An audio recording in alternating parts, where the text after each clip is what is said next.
Cənnət pulla qazanılır, bəli. Pulu xərcləyirsən Allah yolunda, çevrilir olur cənnət. Bu dünyanı heç kəs istəməyib. Nə qədər çox sahiblənsə, burada oturanlar dünyaya çox yaxşıdır.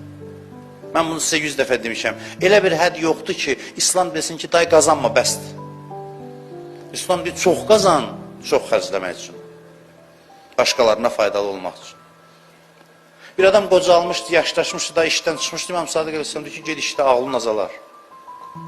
İşdə çalış, bacardığın qədər işdə, zəhmət çək.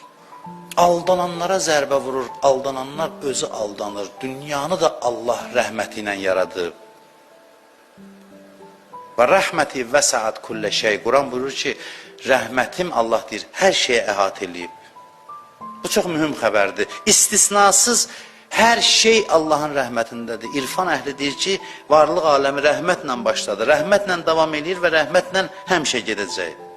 Bir dənə siz Qurana baxın, qəzəb ayəsi çox azdır Quranda, fikir verin. Ey rəhməti qəzəbini üstələyən.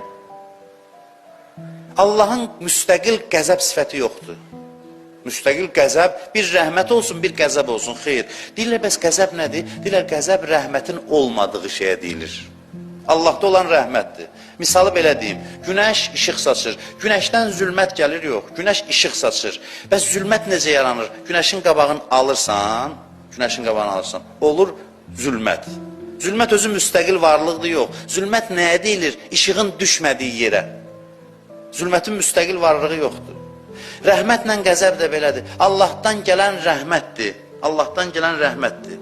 Günahkarlar rəhmətin qabağını günahla alır, düşdüyü yerin adına deyirlər ki, qəzəb dairəsinə düşdü.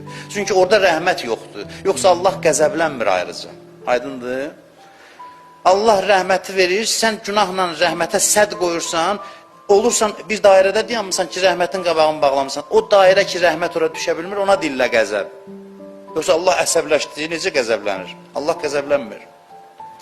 Əli əleyhissalam Kumeyl duasının axırında deyir, əgər kafirlər olmasaydı, لَجَعَلْتَ النَّارِ كُلَّهَا بَرْدًا وَسَلَامًا Cəhənnəmin hamısını sərin və salamat eləyərdi. Yəni, cəhənnəm əslində cənnətdən qopub.